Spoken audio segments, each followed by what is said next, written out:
Rafael, bapaknya Mario Dendi yang melakukan aniaya terhadap David, sekarang berada di KPK menghadapi pemeriksaan gitu ya. Apakah barang ini masuk ya? Akhirnya KPK temukan hal-hal yang aneh berkenaan dengan harta dari Rafael ini ya. Kita berharap seperti itu pemirsa ya, karena dengan barang itu ditemukan, dan kalau kita pegang kata-kata Said Agil Sirot itu berarti ada penyelewengan, maka Said Agil Sirot serukan warga NU untuk tidak bayar pajak ya. Biarkan sekali-sekali pajak ini kelimpungan juga gitu ya, untuk dapat pelajaran ya. Dan yang kedua, kalau sudah masuk jangan diem aja gitu kan ya, bernyanyilah ya, suarakan kebenaran dan seret itu semua orang-orang yang melakukan penyelewengan pajak. Nggak usah takut dengan bosnya lagi, super bos, tarik aja semua. Kalau mereka memang betul-betul menzolimi rakyat dengan menilep hasil pajak, menyalahgunakan wewenang atau apa-apa. Ini kabarnya pemirsa, pemeriksaan sudah berlangsung 6 jam. Dan tampaknya juga imbas yang luar biasa, tekanan psikologi yang luar biasa ya. Dan saya kira kalau Rafael itu ngerti tentang berbagai masalah tentang seluk-beluk itu, seret aja dulu semua yang ada kasus-kasusnya. Curigai dulu itu yang punya moge-moge ya kan. Kan banyak itu yang punya moge, termasuk Sri Mulyani kan. Nah di sini biar kita ini bersih lah. Dan menurut saya kalau Rafael itu bisa menarik orang-orang yang nakal, yang menyalahgunakan wewenangnya di pajak, dan kabarnya sekarang juga Bea Cukai juga jor-joran juga itu pemirsa ya, sudah muncul di Twitter tuh bosnya papanya gitu. Pamer kekayaannya sundul langit lah gitu ya. Nah, Rafael ini akan berjasa kalau dia bisa mengungkap borok-borok semua yang kotor-kotor. Supaya apa? Supaya petugas pajak yang bersih, yang jujur, yang punya integritas itu terselamatkan. Kalau tukang pegawai pajak yang jujur, punya integritas bersama dengan maling dan lain sebagainya dalam satu institusi gitu, itu malah merusak integritas mereka ya. Saya kira nggak perlu ada rasa takut lagi, sudah babat habis saja semua ya. Ini suara dari netizen mewakili banyak sekali, karena komentar-komentar dari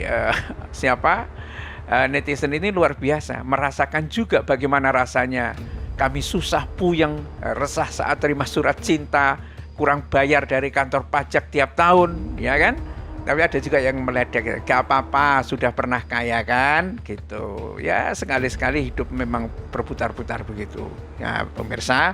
Memang ini mungkin hari-hari yang menunggu nasibnya Rafael ini. Sekedar diketahui juga pemirsa bahwa PPATK juga melaporkan transaksi aneh Rafael itu sejak 2012 ini. Dan apa kata KPK ya? Ya, dia buka suara soal laporan dari Pusat Pelaporan Analisis dan Transaksi Keuangan dari 2012 terkait harta kekayaan Rafael Alun Trisambodo, bapaknya Mario Dendi, dan dan juga jabatannya itu adalah mantan Kepala Biro Umum di Ditjen Pajak.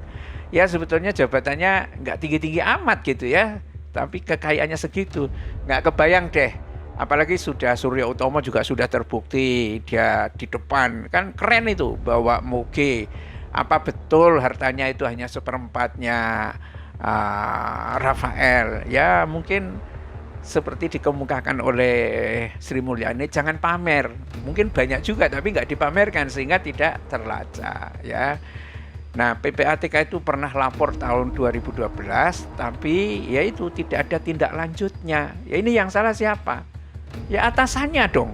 Ya, artinya kemungkinan kalau dia tidak lalai, yaitu sengaja memelihara orang-orang seperti Rafael ini. Loh kenapa? Ya mungkin ya nggak tahu lah. Yang dunia seperti itu kan tidak bisa dilakukan sendirian, pemirsa. Ya namanya korupsi itu nggak bisa sendirian korupsi. Itu beda dengan maling kecil-kecil di kampung apa di mana ya. Dia mungkin bawa linggis sendiri, bawa apa sendiri, dongkel rumahnya orang bisa sendiri. Tapi yang namanya korupsi pasti ada transaksi ini itu. Dan itu pasti melibatkan orang lain. Saya termasuk yang tidak percaya bahwa itu dia lakukan sendiri ya.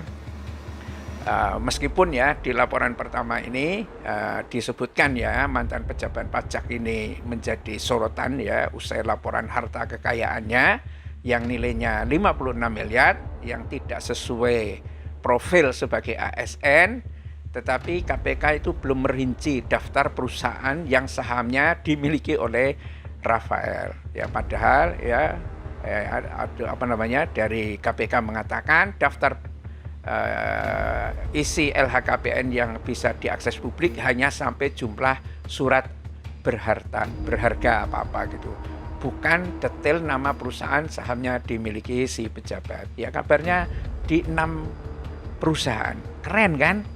Nah, tetapi juga bisa jadi kalau itu perusahaannya itu beneran, malah bisa jadi itu adalah betul gitu loh. Ya tinggal sekarang mungkin ya ini hanya Rafael ini hanya trigger aja, dan saya kira cukup perlu dihargai karena dia mundur siap mendatangi KPK walaupun dengan wajah ditekuk ya, dan saya kira saatnya berbicara lantang ya kan, ikut berantas praktek-praktek yang terjadi di pajak maupun di Departemen Keuangan atau seluruhnya saja ya, semua ya, karena rakyat betul-betul menderita dengan persoalan pajak yang terus naik, tetapi layanan publiknya semakin turun. Ini kan persoalan ya. Di samping istana ini juga memanfaatkan APBN untuk proyek-proyek yang diduga mangkrak, termasuk IKN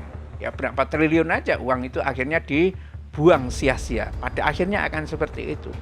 Siapa ASN yang mau tinggal di sana dari Jakarta ini? Walaupun semua biayanya ditanggung, termasuk asisten pembantu rumah tangga kalau naik pesawat ke sana dibiayai oleh negara. Nggak ada. Ya. Omong kosong saja saya kira ini. Ya, walaupun Jokowi mengatakan akan dibangun 8 lapangan sepak bola oleh FIFA. Malah diketawakan oleh banyak orang. Ya. Tetapi Rafael walaupun wajah ditekuk, saya kira Anda harus berani untuk bongkar semua itu. Biar rakyat tahu malingnya berapa banyak, minoritaskah atau mayoritas.